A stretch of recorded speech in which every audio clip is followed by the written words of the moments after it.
Schmo with the pro, with the veteran voice of the octagon, Mr. Jon Anik, always energetic, in the flesh. Just finished UFC 292 weigh-ins in your hometown, Beantown. How we doing? I'm doing great, man. You know, some people suggest that people from Boston don't call it Beantown. That's absurd. We are in the Bean, and for me, as somebody who was born in 1978 at the Boston Lying-In Hospital, who lived in Massachusetts for 31 years, all these pay-per-views feel special, but this one particularly so. I was a Celtics season ticket holder sitting in the nosebleeds, now calling fights on the floor of the Garden. Can't wait for Saturday night, kid. Hey, it's about time we're back. It's been, what, since October 2019, and it was a fight night. Right, and we also had a big fight night here in 2016 with TJ Dillashaw, Dominic Cruz, of course, the pay-per-view in 2018. But I will never forget when Dom and TJ fought here, and perhaps there's some lack of objectivity here because I am a Massachusetts native, but Dominic Cruz's defense as a fighter has never been more appreciated by a live crowd than when he fought TJ. Every time he would move his head off the center line, the crowd was oohing and aahing. So it is a fight town at its core, and as many of your listeners and viewers know, Dana White was holding out to bring a big show back to his hometown as well. He held out for a pay-per-view, and we're excited to blow it out for these Bostonians and New Englanders here Saturday night. So we have Funk Show, we have Sugar Sean O'Malley. Everybody weighed in. Nobody missed weight. Nobody needed the curtains there. Right. But what's the biggest storyline, Jon Anik, of this event? Obviously, we got the Sugar Show. We got Alajmain Sterling. We got the return of the All-American Chris Weidman. You saw Ian Gary, Neil Magny have some bad blood over the words that were exchanged over the media day. I mean, there's a lot going on here.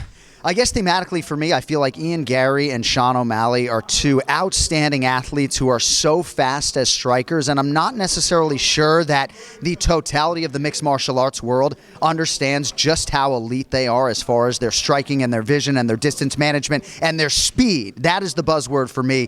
And I do think when you look at this roster in terms of the top 15 or 20 needle movers, there's no doubt O'Malley's probably top 5, and Ian Machado Gary is closing that distance as well. So I'm excited for those two guys. I think they have certainly shot some adrenaline into this fight card.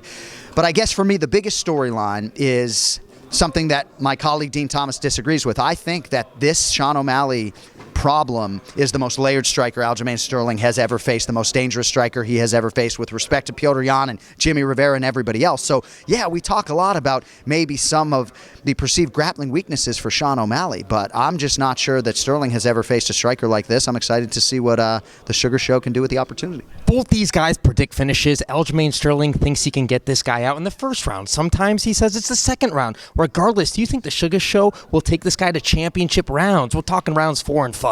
I think there's a good chance we actually do get a long fight here. In our fighter meeting, I suggested to Sean O'Malley that maybe a pedestrian approach early on might not be a bad idea. Get on the bicycle. If we really are to take O'Malley at his word that he has to keep Sterling off of that lead leg, maybe run some clock, make it a little bit of a boring fight early on. I don't think that's a bad strategy. But when Sean O'Malley offers up to the masses that I have to keep this guy off of my leg at all costs, philosophically, how do you do that, right? Do you fight a boring fight? Do you mitigate risk to keep the guy off of your leg? How exactly do you do that?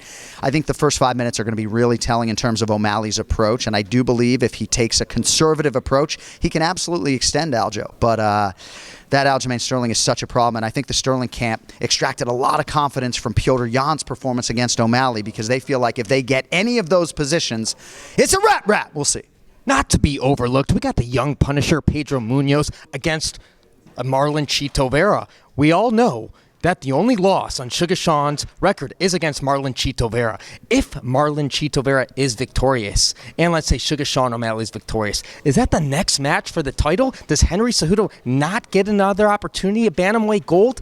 A lot of storylines out to play here. Well, with respect to your guy Triple C, Henry Cejudo, one of the decorated combat sports athletes of all time, he came back after several years away and was afforded a championship opportunity. So for him to get another one in the place of Corey Sandhagen or Merab Dvalishvili, I'm not sure that that would be the direction in which I would go. Yes, both of those guys are on the mend, but Corey Sandhagen took to a podium here yesterday and was very off-put by Sean O'Malley trying to lay out the red carpet for Marlon Chito Vera. I do believe we have two title shot-worthy guys in Corey Sandhagen and Merab Dvalishvili right now, and I do think that one of those guys, it stands to reason, will be next. But as you know, the most billable fight in the bantamweight division come December with respect to Aljo and everybody else is probably O'Malley versus Chito, but we'll see if Chito can take care of business. This young Punisher might be an older Punisher now, but Pedro Munoz is a real problem.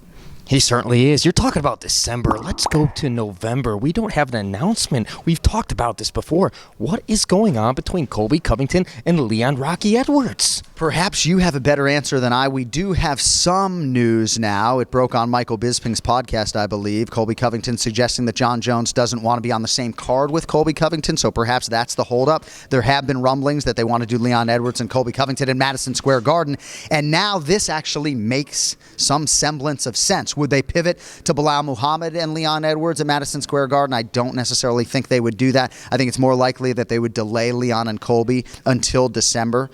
But we'll see, man. You know, I really do take Colby at his word that maybe Jon Jones just doesn't want him anywhere near that press conference in November at Madison Square Garden. But I do believe before the year's out, we need a welterweight championship fight. We certainly do. Let's talk about December because you brought it up. We got the Ultimate Fighter finale right here in this Boston card. We all talked about a Conor McGregor, Michael Chandler en route right here to Boston, by the way, about fighting in December. Conor McGregor, no USADA. Are we going to get this fight?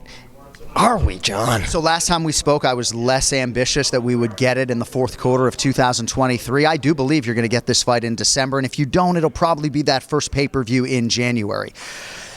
But with respect to all of the haters out there for Conor McGregor, you know, Chris Weidman broke his leg a few months before Conor did, and Weidman's coming back this weekend. So part of the reason, and say what you want about USADA, and there's a lot of unknowns when it comes to Conor McGregor, but a big part of the reason why he hasn't fought and hasn't been in an active competition cycle is because a leg break like this takes 2 years to recover from. So I do believe that Conor has an appetite for competition. I think too much has been made of maybe the fact that he doesn't really want to be in there. I can't tell you how many pro fighters, Schmo, have come up to me and be like, dude, Conor's never fighting again. Totally disagree with that. I would say 40% chance December, but I'm cautiously optimistic. Love that you brought up Chris Weidman because the last time the UFC was in Boston, it was that fight night. He lost here to Dominic Reyes, but he was going up in the light heavyweight division. So not only does he have to get over the leg injury and the psyche of getting back inside the octagon, he's got to right the wrong inside this building Saturday night. Yeah, that's a good point I hadn't thought of, and he did seem to pass the fight before the fight here at the official weigh-in, but it was a tough weight cut for Chris Weidman. He hadn't made that 85 number, obviously, in a long time,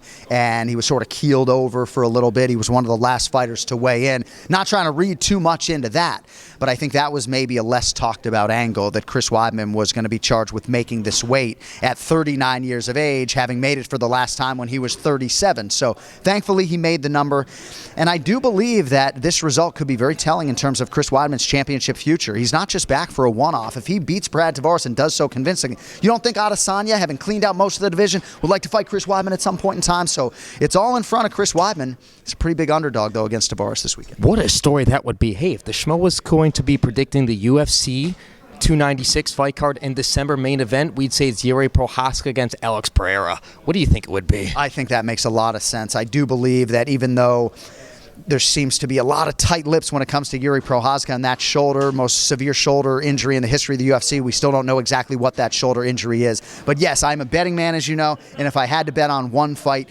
to headline in December, it would be Yuri Prochazka in the red corner for the light heavyweight championship. But we'll see. Again, I'm still holding out hope. You might get McGregor and Chandler, and Leon and Colby need to fight in 2023. So perhaps that plays into it. Perhaps you're getting a championship doubleheader. But, dude, 14 pay-per-views this year. I mean, what a year it has been for us on pay-per-view, and still a few to go.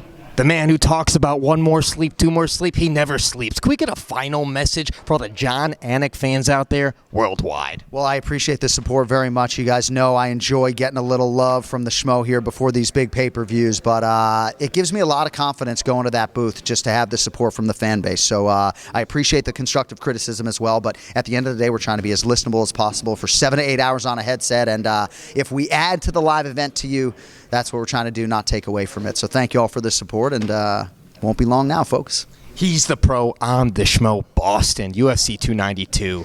We're out.